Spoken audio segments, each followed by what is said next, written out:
So I can see a load of people, but the cameras and the mics are off. Yes. They can hear Amazing. me though.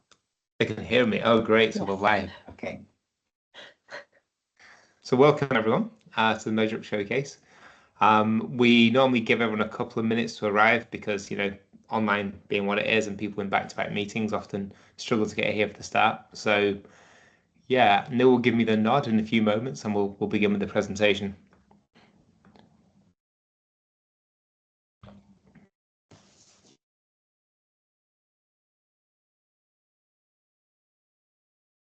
We'll give them 1 more minute.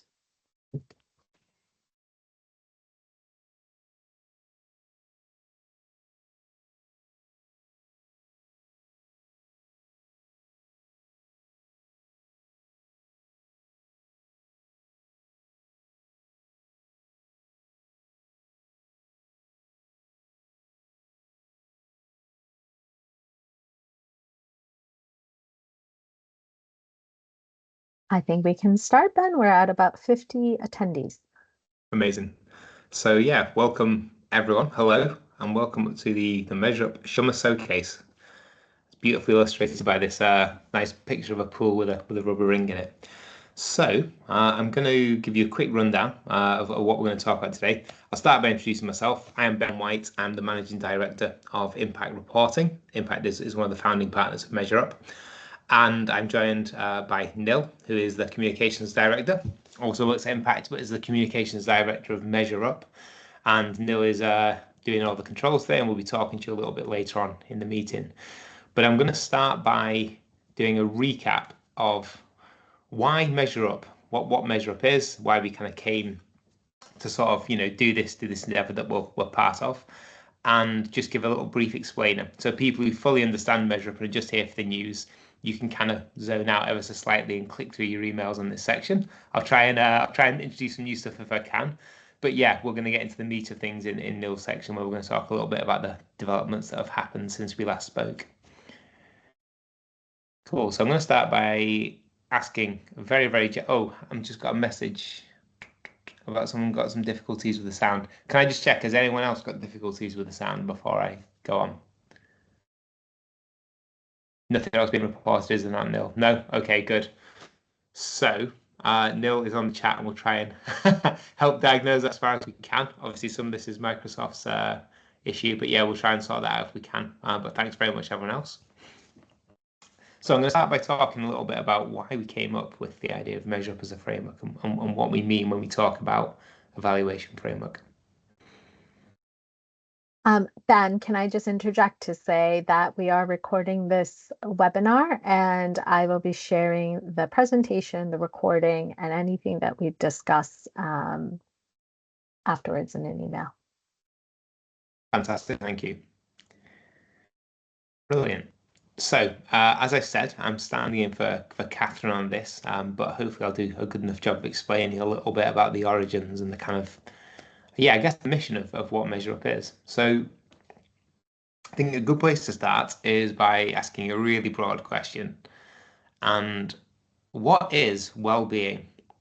So it's one of those words that's used quite a lot. It's one of those words I think people kind of hear and zone out from a little bit. But well-being has got a number of different definitions. So, for example, one definition of well-being is the positive state, which is experienced by individuals and societies. So 2 different ideas are collective well-being and kind of individual well-being. And it being a resource for daily life, which is determined by social, economic, and environmental conditions. So some kind of resource you can draw on that affects your quality of life, the positivity of that, and different factors kind of affect and determine the amount of well-being you're experienced. And that definition is actually from the World Health Organization. And I think when you look at that, certainly when I looked at that, I thought, yeah, that's a pretty good concrete definition of well-being. That makes complete sense to me. However, there are other definitions, and you can kind of see them appearing on the screen. So the NHS has its own very specific definition of what well-being means, experiencing positive emotions, perceptions about your life. We've also got kind of, research bodies, the Carnegie Collective Wellbeing Institute, Ipsos, kind of break that environment down into different factors. So social, economic, environmental, and democratic. ONS has a definition. What works well-being has their own definition, and kind of critically to a lot of government and public sector bodies, Treasury also has a definition of what well-being is, which feels like a little bit of an interesting sort of conversation that you might be having in the Treasury, but it's there in black and white. The Treasury does acknowledge and kind of understand the definition of well-being. And essentially, that's a really interesting point because it goes beyond just this sense of productivity and economic value. So we've got a little bit of a sense from those definitions of what well-being is like, this individual and societal sense of kind of goodness and positivity that gives you opportunity and a resource to draw on. Switching gears slightly, another really commonly used phrase is social value. So again, social value has got a lot of different definitions, and I think probably an even wider range of uses and levels of understanding. But you'll notice here we've kind of taken the Green Book definition, Social Values International's definition, BSI's definition. But right at the heart of these is the concept of well-being.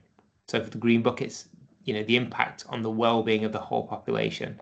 For SVI, it is the worth or importance stakeholders place on the changes, their impacts to their well-being.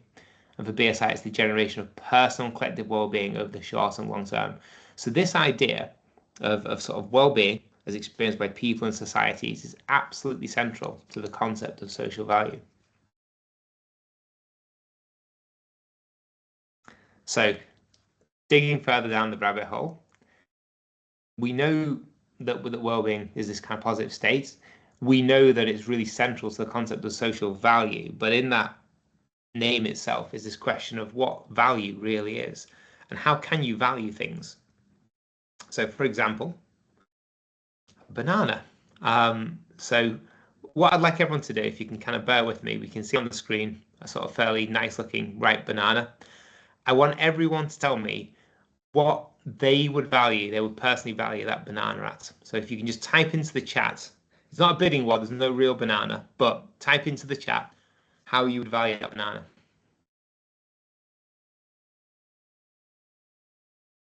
Bill's given the more accurately phrased question, how would you personally value the banana? So we've got our first bids. Let me take a look at the chat. This is exciting.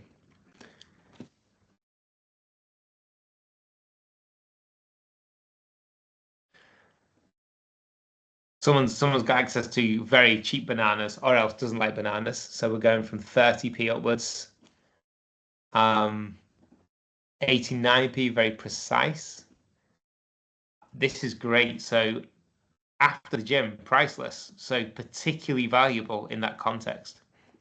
Been to the gym, used all your, I'm not great at this, carbohydrates, all your glycogen is gone. And that banana is a way to replenish them. Really, really important. Probably worth more than different types of food at that stage. Good for my health, helps me not to get leg cramps. So prevents an actual negative experience there. The banana itself can be bought, but it kind of prevents the negative experience. Depends on the weight and quality, how many bananas, how good quality they are, the ripeness. This is also okay. So basically, imagine if you weren't eating the banana, but you were supplying it. So it's a source of income for the supplier. So it could be incredibly valuable in that sense. Before or after lunch, very different values from someone who's just finished their lunch to someone who hasn't had anything yet. Yeah, potentially worth more if we can kind of verify the source for trade. So that's something that people will invest more in because they know that the contribution that they're making in purchasing that is kind of more valuable to them. Try writing on it with a biro, priceless for the joy it generates. So yeah, that's probably like a really good point to leave at, which is between 40p and priceless because of the joy that you can take from it. So I think as this game is supposed to indicate, the value of something is really, really subjective. It depends on a huge amount of things. Your context, exactly what you're valuing, where you are right now as a human being, where you are as your place in society. I mean, here's an example of a very expensive banana.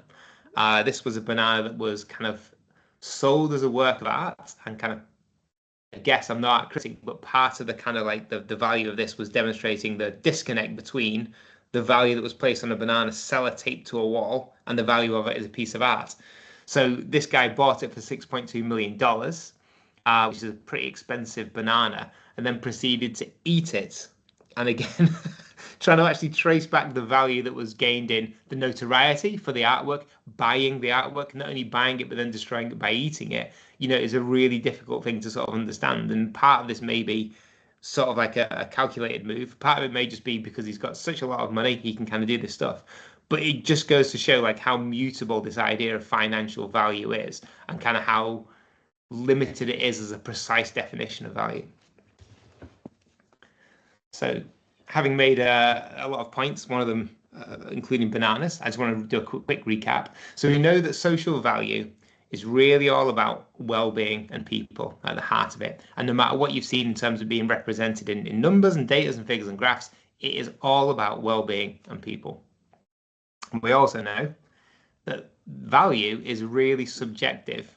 And that doesn't mean you can never really tell the value of something, but it means that everything that you value has to come from a subjective viewpoint, and that will extend even to financial value with this ridiculous range of kind of values of a banana. So how on earth can you kind of go about making sense of this stuff? How can you really, if what we're trying to do in impact practice is to kind of improve people's well-being, and we're trying to understand how we've done that through the concept of social value, where on earth would you start, given that these are really difficult concepts to grapple with? So one great place is social value banks.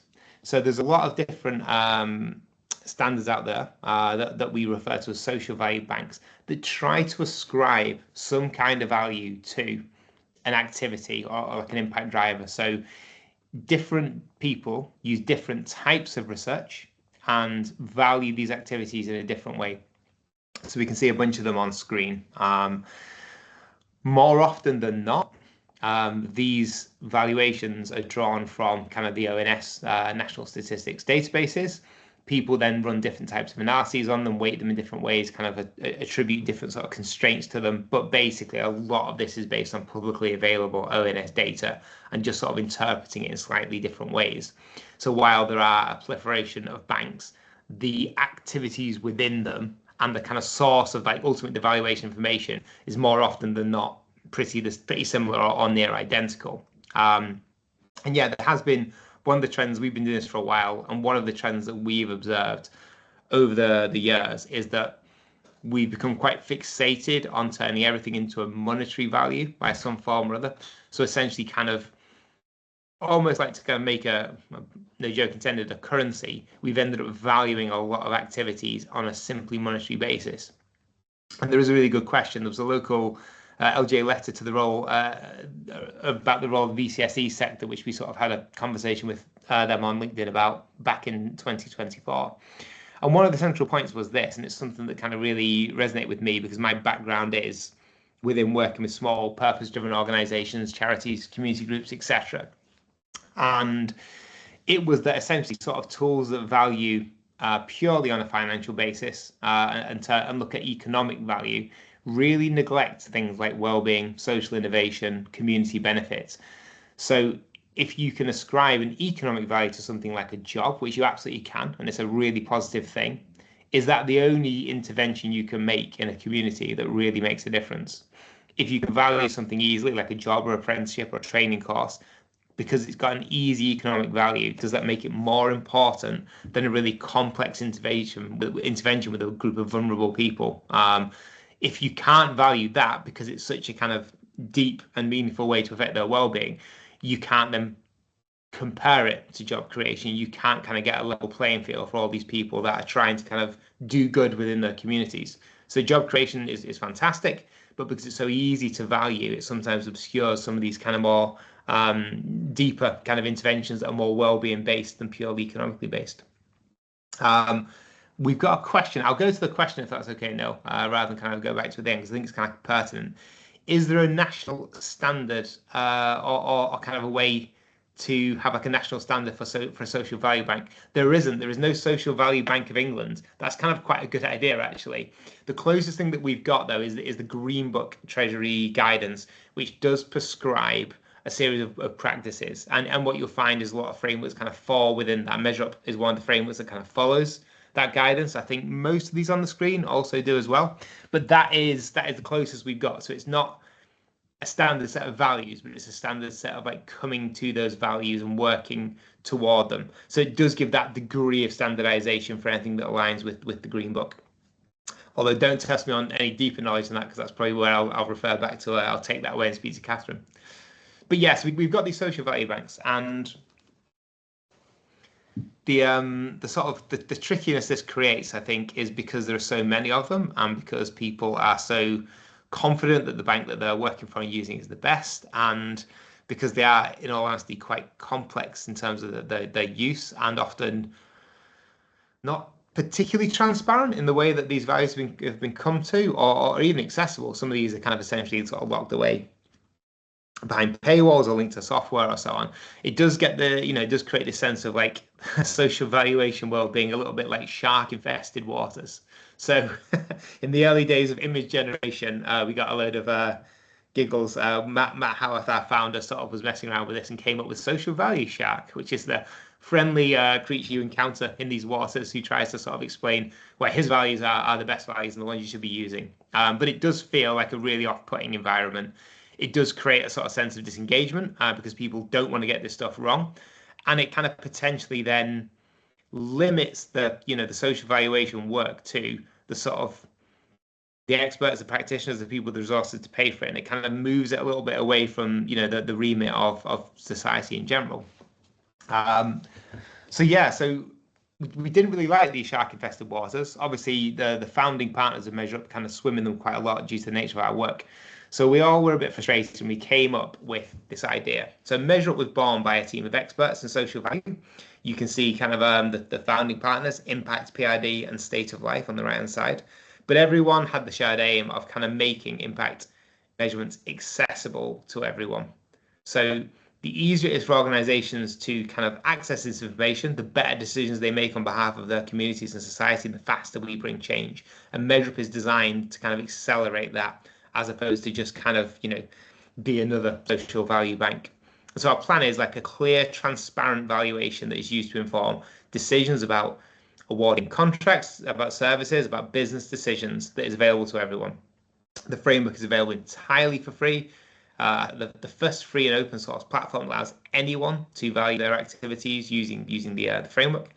It's stakeholder focused, so it encourages not people just to kind of like use these numbers as a proxy for everything and kind of just live in a world of numbers and totals. It actually constantly encourages them to kind of work back with the stakeholders, reference the stakeholders, survey and understand the stakeholders' experiences, because that's where impact is actually created. It's not in the estimation via these value banks, it's actually on the ground with the people that you're intending to improve the well-being of.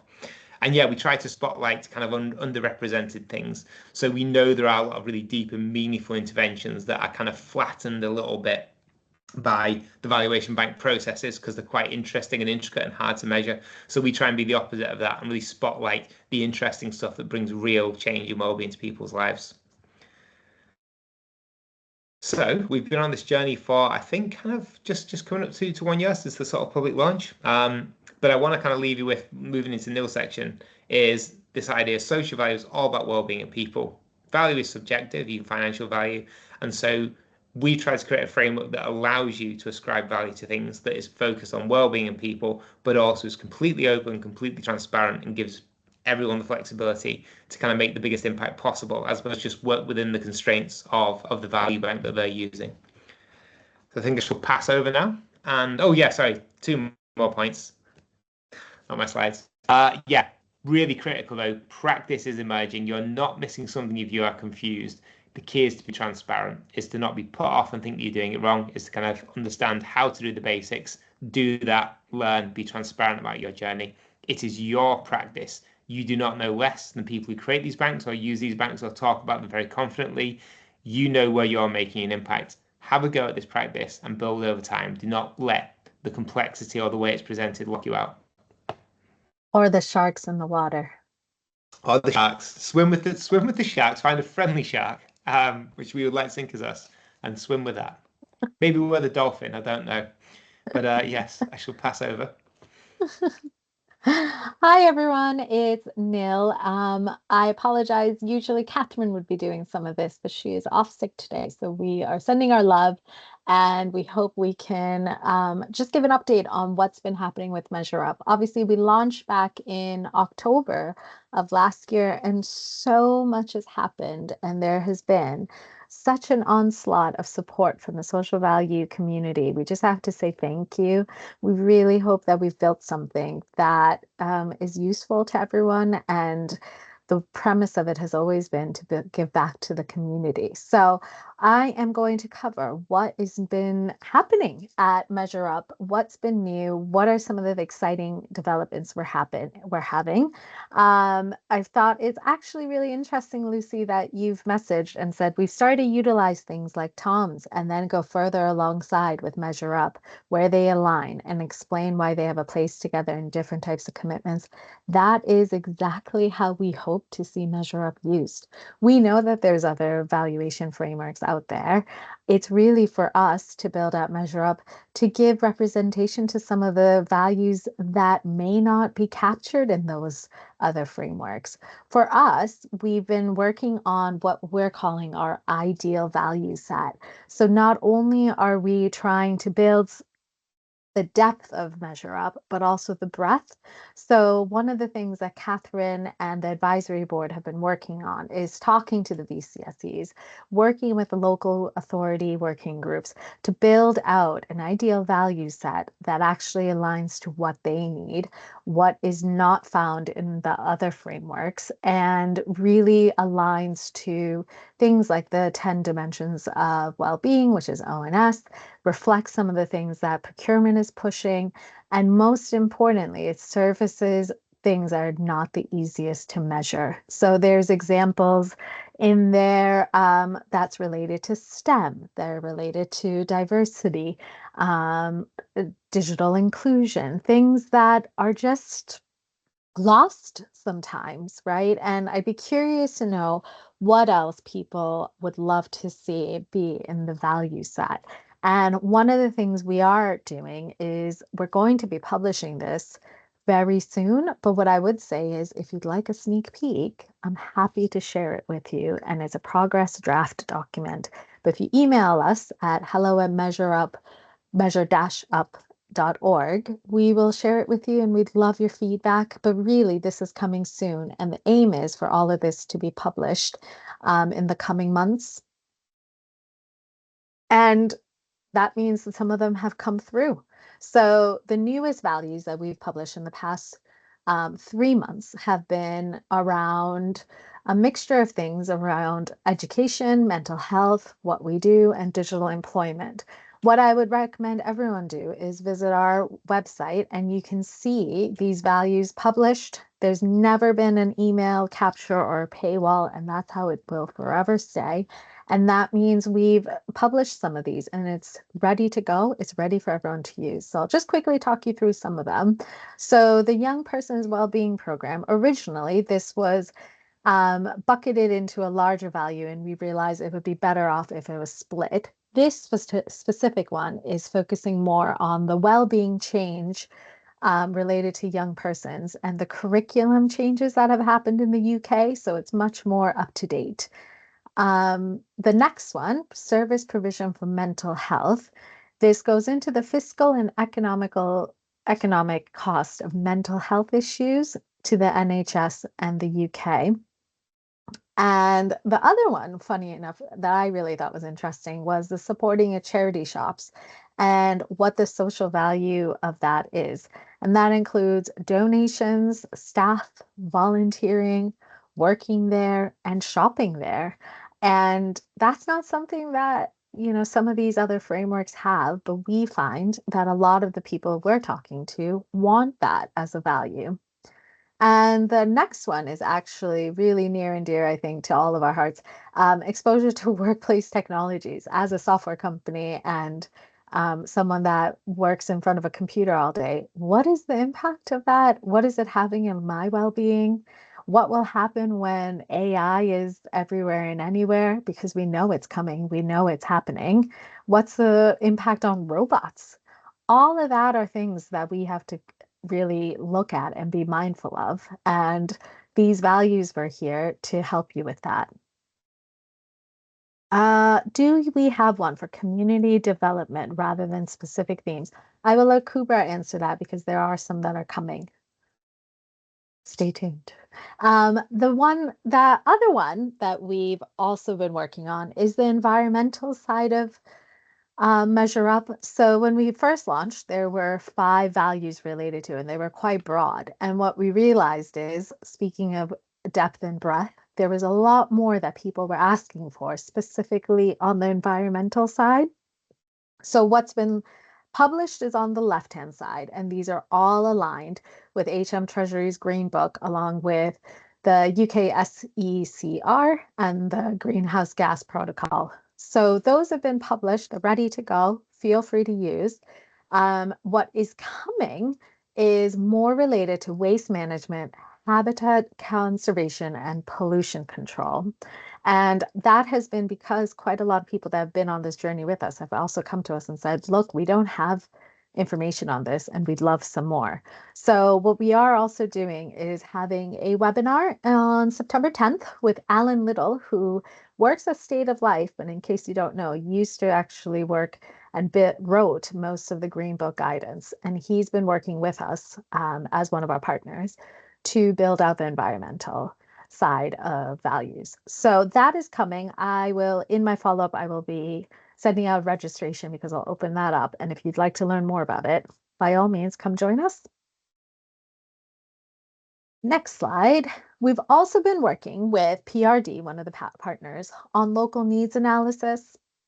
And this is really interesting. So basically, in all of the values now, we've shared the specific local needs analysis data sources. So in the past, it was sort of hard to find, but now what we realize is loads of people are asking us for, okay, well, how do I interpret this data a bit more? And we've now included the data sources. So you, for example, in this example, the screenshot I've got, it's for the increased community integration value. We've included the data source, so you can go now to that source and narrow it down to what is specific in your location, so you can know the specific level of social cohesion in that area. And you've got a much more place-based valuation information for that. So that's ready. That's on the website. Feel free to use it. If you have any questions, PRD is the ones that helped us with that side of things. We're happy to give some insights or feedback on that. And the other thing I wanted to spotlight is one of the questions we get is, well, who's using MeasureUp? Like, you've talked about it, we've launched it, that's great, Neil, but who's actually using it? So I thought it would be helpful for me to just give a little bit of a case study around related Argent. So Zizi, I don't think she's here, but she is part of our advisory group. And she really came to us about 2 years ago, I would say, and said, look, Tom's isn't enough for me. We need something that can do a bit more. And King's Cross and their work with them is massive, and they are the first of their kind to actually adopt and use the measurement approach for their ESG report and their social impact report. So I will pop that link actually in the chat afterwards, or if someone could do that for me. But it's just really interesting to see a massive company, a massive developer like Related Argent take a steer and say, I'm going to try something new. I'm going to try something that's a bit different, but actually better in the long run, and trust that I know what I'm doing for my business. And that's what they've done. And it's a really interesting case study, but it's one of many that we've been having. So what I would say is, if you are interested in using MeasureUp, obviously it's free to use, but if you need any help, want to get in touch to learn how we've done it with Related Argent, or want some more support, we're here and can provide additional consultancy and additional support in that way as well. And the last thing that Catherine wanted us to just spotlight was all the improvements we've made to the website. It's hopefully a bit easier to use, hopefully a lot cleaner and easier to understand. And I will let Ben talk about what else is coming onto the website because there's some exciting improvements we're having from there. But again, if anyone has any questions, please feel free to message any of us, ask us questions. We're here to help as much as we can. There you go, Ben. Over to you. Fantastic. So, yeah, what is coming next? So we've got a lot going on, but we have 4 particularly kind of big focuses at the moment. So as Neil mentioned, adding a breadth of values to make this a more kind of useful and usable set by all the people that have expressed an interest. So we've got some specifically interesting sort of focus areas that we're looking in right now. A load of stuff around sort of STEM related values to kind of understand and highlight the impact of that kind of investment in STEM. Really interestingly, digital inclusion, because while there's there's so much kind of talk and drive towards kind of like what digital is capable of, there's always the risk that people are forgetting that actually digital excludes people in a number of different ways. Even like basic access to digital can be very exclusionary, but also in terms of understanding of technologies, the ability to access them, use them productively. So digital inclusion is kind of a really big focus for us. DEI is still very much a big concern for us, despite some of the sort of political turbulence around it. We've always put this like at the heart of MeasureUp because we know how much the context of someone's kind of background and circumstances kind of affect the value that is created when working with them. So we're really keen to kind of like double down on our DEI work. And yeah, again, very pressingly, mental health, the impact of kind of various activities and circumstances on people's mental health, which directly affects their well-being, but again is often can be flattened out or excluded by some of the more kind of economic approaches to valuation. Very excitingly for me, because I'm kind of a sort of techie nerd, we are also increasing the digital presence of MeasureUp. So literally, as we speak, our team are working on a MeasureUp API, which will encode all the framework in a way that people can start to access and use directly via the API, as well as kind of via spreadsheets and kind of just accessing the website directly. We want to ultimately turn that into a MeasureUp estimator to allow you access to a sort of simple tool that will give you MeasureUp estimates based on the information that's being submitted. And in parallel, we're working on a lot of these things in parallel. We are also building this directly into our own reporting software.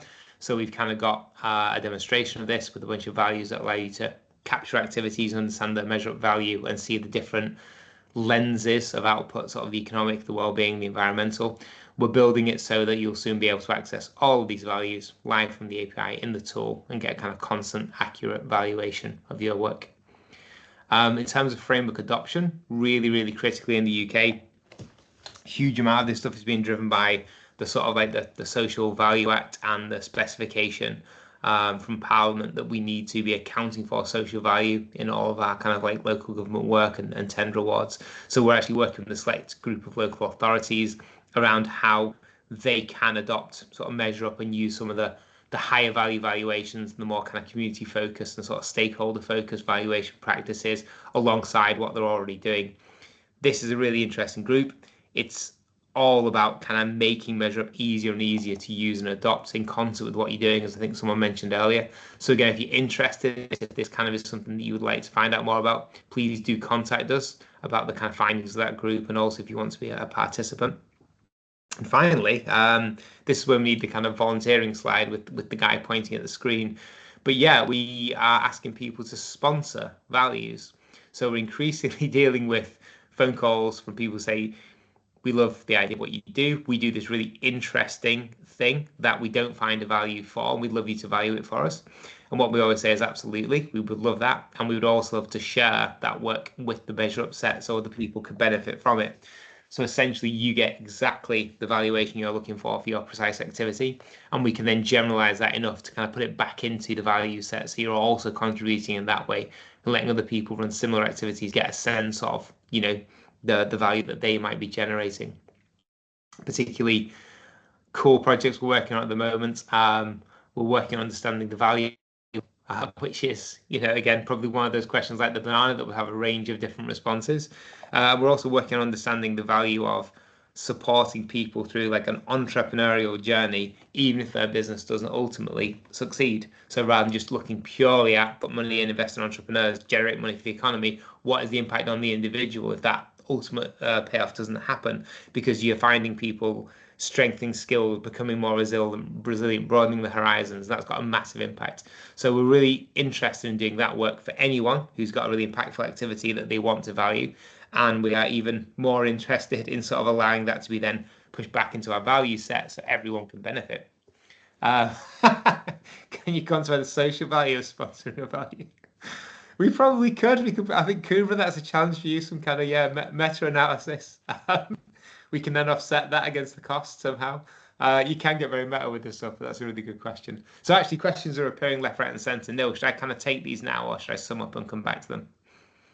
I say let's sum up, because I think one of the questions that Andrew and others have said is, how do we get started? And I guess I'll say it, just have a go. I think one of the things that we keep hearing is, well, where do I start? Everything is on the website, and there are some explainers that Catherine's put on and we've worked with on, but have a go and then come back to us and we can happily kind of check it and see if it's something that makes sense. Otherwise, we're just asking you to mention that it's been based off of MeasureUp and there's attribution to it if you do put in a bids or anything like that. So just really just try and then see if actually what's out there and what's available can be used by your organization. Yeah, fantastic. And I would emphasize the part of that when Will said, have a go. And if you can't, then get in touch with us. We have anything that is blocking you from using this, it comes straight to the top of the inbox, because we really want to make sure this is accessible. So I'd like to do this, but it doesn't value my activity, but it's too complicated. But I don't understand how X level works, but I can't implement it because of some stipulation in my workplace. Just tell us what those blockers are. We can't promise we can remove every one, but we will promise to kind of acknowledge and work on every single one of those blockers, because we really want this to be something that is adopted by me. We've already got a fantastic community, but as wide a community as we can get, because we kind of see that at the heart of what we're doing with MeasureUp. So should we just do a quick recap and then let's open up for Q&A, because loads of people have been asking us questions. Fantastic. Okay, so I'll open up the questions. Oh, sorry, did you say do a recap then open the questions? Yeah, whatever works for you then. So here's the recap. Really important things to remember. Social value is about well-being and people. That is at the heart of what MeasureUp does, and that is at the heart of the definitions of social value. Value can be subjective, but valuing subjective things can really, really help us. So some of those examples we had with the banana about it being worth more in different contexts don't mean that you can't value things. It means that actually it's really important to understand the context. Practice is emerging, despite the sort of the huge numbers and the confidence that people use throw figures around with. Practice is still emerging. You are not missing something if you are confused and you don't know how to get there. Be transparent, be open, and kind of engage in dialogue with organizations like MeasureUp. And this is your practice. The activities that you do that you know to be impactful very, very probably are. And social value can help quantify that, but it doesn't define it. Have a go at this stuff and build over time and kind of contribute to the conversation. So I will come to the questions. Oh, and finally, no, I've got to the advert at the end, haven't I? Finally, if you need any extra help, this is the advertorial. Please do contact us if you kind of need help outside of MeasureUp with your general kind of impact practice. For anything related to sort of place-based work, strategic planning, PRD would be a great first port of call for that. For anything relating to kind of capturing and managing and making meaning from your organization's social value at scale, then impact reporting. Our organization, we build software that does that, so please get in touch with us. And anything that's kind of around like this deep valuation research, engaging with stakeholders to get these really clear and accurate pictures of the value of your work, state of life will be the people to speak to on that, to kind of do that deep research. And yes, please do, if you're interested in having some valuation work done through MeasureUp and want to sponsor a value, then do email us and get in touch. We will be more than happy to pick that conversation up. So I think we've got time. I'm going to run to some questions now. The first one I will direct at Kubra. Which section of the website is local needs analysis on? I can't seem to find it. That's from Alice. So I've answered that one as well. It's on each of the individual value pages. So once you go to each of the values, you then will see a section that says local needs data sources. Yeah, I think you have actually answered a lot of these, Neil, so I won't kind of Yeah. restate things. But yeah, we absolutely understand that SMEs, community groups, purpose-led organizations create a huge amount of value. And we do actually, if you're interested in that, want to kind of get in touch with us further and keep the conversation going, please do, because we see the estimator and a bunch of tools as a way to help that. Yeah. Which Neil's also said. Yep. Okay. So again, Catherine, similarly, please do kind of like pick this conversation up. How do we measure value created by work for and with children? So yeah, very, very important. I mean, Kuba, obviously, could you just give us a quick outline of the type of process that we go through to do that valuation? And I mean, sort of a brief overview. Yeah, we have two values in MeasureUp for children, like engaging youth activities and young persons well-being program. But the two are for the children are older than 12 years old. So we are working on the ideal values for children. Luckily, there is some developments that like the children's well-being measure. It's called C-Wellbe. So we are planning to implement this as a value in MeasureUp in the future. Yeah, you can follow MeasureUp for the children's well-being. So there's some initial evaluation what can be done, but obviously we want to kind of build the depth of that in the future. This is a good one. Again, I'll ask Kuba to answer this more precisely than I can. How does MeasureUp make estimates according to location? So, for example, regional or indices of multiple deprivation. How do we kind of take location into account? So for now, you can take it as for the local needs analysis. As we mentioned, under each value, we have the local needs analysis data source. Most of the data sources includes regional data. So you can check the needs based on this data for the valuation.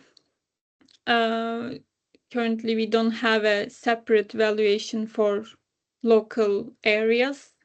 We only have in the UK level valuation. Hopefully in the future we will have in local level. Yeah, so that's definitely on the roadmap, is to kind of get that more accurate local level adjustment for specific activities. Can it differentiate between businesses and VCSEs? So I think in terms of the person who is doing the activity, we don't differentiate. But I think in terms of the impact it can make, we do have some values that are around specifically working with local businesses and specifically working with voluntary businesses. I think, is that correct, Kuba? Yes. Fantastic. I'm glad I got that right. Do you have any case studies as yet for charitable and non-profit making organizations? I don't think we've got any case studies yet because a lot of this work is still sort of ongoing, but I know that we're working with a couple of partners now. Yeah, go on, you can answer that. Yeah, we've got a few that are in the works, but they've only a pavement away, for example, as a charity, and we are going to be doing a case study with them. So it's coming. If you'd like to be one of our case studies, we will happily take that as well. Fantastic. This seems like a big one. Existence value. Value of having a local library, museum, community centre, etc., even if you don't use it. So you can value that with willingness to pay, but there might be better ways of thinking about this. Kuba, I don't know if this is an ideal value set. I think it potentially might be like community resources. Yes, actually we have attending cultural events value. It includes all the cultural events like music concerts, museums, art centers.